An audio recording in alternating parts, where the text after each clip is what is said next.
Milagre da Santa. Tinha uma dor, fazia 3 semanas que eu chorava dor de cabeça.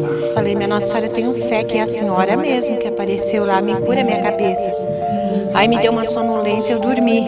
Quando eu acordei, eu não tinha mais dor de cabeça. Uma vez eu estava muito preocupada, né? Estava passando por um problema muito difícil. E eu ia para aquela rua ali e me lembrei da Santinha. Assim, aí eu cheguei aqui na porta e fiz assim, ó, Santinha, faz com que eu não ouça por um vídeo e saia por outro. Aí quando eu cheguei bem perto assim da padaria, da outro lado, né? Aí eu não estava lembrando mais de nada. Aí foi que eu me lembrei do pedido que eu fiz. A história da Santa da Janela começou em julho de 2002 e atraiu milhares de fiéis e foi notícia em todo o Brasil. Olá pessoal, sejam bem-vindos a mais um episódio de Arquivos do Alto Tietê. No inverno de 2002, uma rua muito calma lá no bairro Jardim Juliana, em Ferraz de Vasconcelos, mudou completamente da noite para o dia. Um desenho misterioso apareceu na janela de uma casa humilde e atraiu uma multidão que ninguém nunca tinha visto por essas bandas. Para quem estuda ciência, foi só uma reação da água com o vidro, mas para o povo que tem fé, foi um sinal sagrado. Hoje aqui no nosso estúdio, nós vamos descobrir como um borrão na vidraça virou um milagre que marcou a nossa região.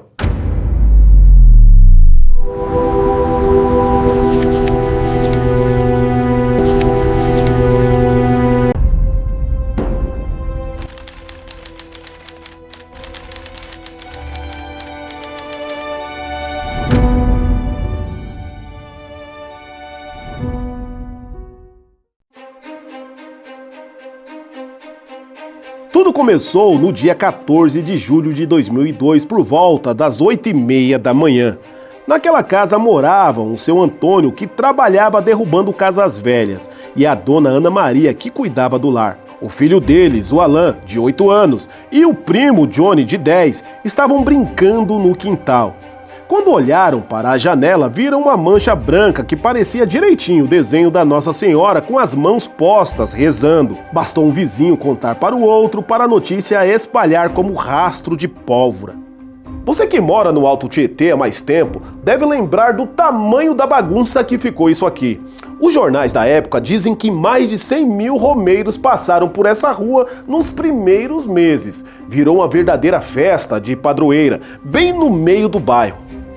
Mais de 50 barraquinhas de camelô surgiram na calçada vendendo pastel, refrigerante e lembrancinhas do milagre. Camisetas, bonés e chaveiros com a foto da janela eram vendidos por 5 ou 10 reais. A guarda municipal teve que fechar as entradas da rua para organizar as filas de quem vinha de longe deixar velas, flores e cartinhas com pedidos de ajuda. Mas se para os fiéis a festa era bonita, para os donos da casa a vida virou ao avesso. Seu Antônio e a dona Ana Maria não tinham mais paz nem para ir à padaria comprar pão sem serem cercados por curiosos e câmeras de TV.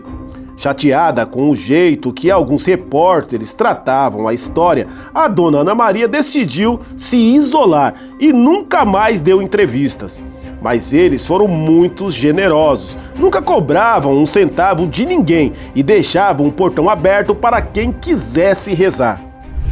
A essa altura você deve estar se perguntando, mas como esse desenho apareceu ali do nada? Bom, a ciência resolveu investigar. A explicação está no passado desse vidro. Lembra que o senhor Antônio trabalhava com a demolição de casas? Pois é, ele trouxe essa vidraça de uma obra velha e deixou o lote guardado no quintal, pegando chuva e umidade por muito tempo. E foi aí que a química da natureza começou a agir. A umidade entrou no meio, água presa. Com os vidros empilhados e colados uns nos outros sobre a chuva, a água entrou no meio deles e ficou preso ali, sem conseguir secar. O vidro começa a corroer. Reação química. A água parada começou a reagir com os componentes do próprio vidro, principalmente com o sódio. Essa mistura ficou muito forte e começou a comer, e de fato, desgastar a parede da vidraça. A gota criou contorno, formato redondo. Como toda gota de água é redondinha, Quando foi esmagada pelo peso dos vidros, ela deixou uma marca com curvas suaves. Foi essa corrosão redonda que criou a silhueta que lembra a santa. O brilho colorido, efeito arco-íris. O vidro ficou tão gasto e fininho naquela parte que quando a luz do sol ou de uma lâmpada bate, ela cria um efeito colorido, igualzinho a de uma bolha de sabão. Por isso parecia que a santa tinha uma aura brilhante em volta. Os médicos e psicólogos explicam que o nosso cérebro tem uma mania chamada pareidolia. Sabe quando você deita no quintal, olha para uma nuvem e vê o desenho de um jacaré ou de um coração? É a mesma coisa. Como a maioria das pessoas em Ferraz é cristã, o cérebro delas transformou aquela mancha de água na imagem da Nossa Senhora. Teve fiel que jurava ver até o rosto de Jesus Cristo logo abaixo da santa. Como o assunto era religião, a cidade acabou se dividindo na época.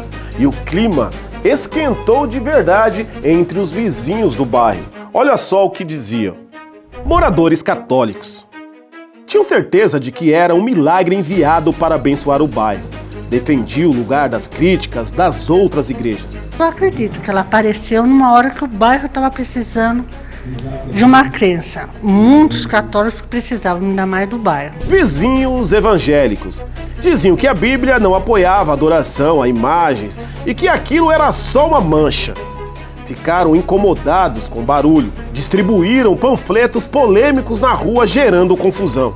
Igreja Católica, bispo, aceitou que a causa era química, mas não proibiu o povo de rezar. Decidiu apoiar a comunidade e mandou padres celebrarem missas ali todo ano. Padre Quevedo foi totalmente contra. Disse na TV que o desenho era torto, mal feito e que não era milagre. Falou que dizer que Deus fez um desenho feio daqueles era uma ofensa à perfeição divina. O tempo passou, o comércio de rua sumiu e a multidão foi embora. Mas a garagem do seu Antônio nunca mais voltou a ser a mesma. Ela virou uma capelinha permanente, cuidada com todo o amor do mundo. Todo santo dia, às 6 horas da tarde, os vizinhos se reúnem ali para rezar o terço juntos. Para essas pessoas que estão aqui há mais de 20 anos, pouco importa se a ciência provou que foi a água da chuva que manchou o vidro.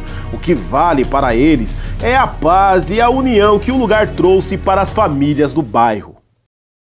A história da Santa da Janela mostra como a ciência e a fé conseguem viver juntas aqui no Alto Tietê.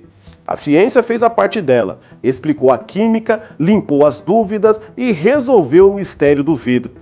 Mas a explicação do laboratório não muda em nada o sentimento de quem vem aqui orar. Para esse povo batalhador, a mancha na vidraça foi só um pretexto que Deus usou para unir os vizinhos, trazer conforto para quem sofre e criar um cantinho de amizade e de esperança bem aqui no coração de Ferraz de Vasconcelos. Muito obrigado pela companhia de vocês em mais esse episódio de Arquivos do Alto Tietê e até a próxima história.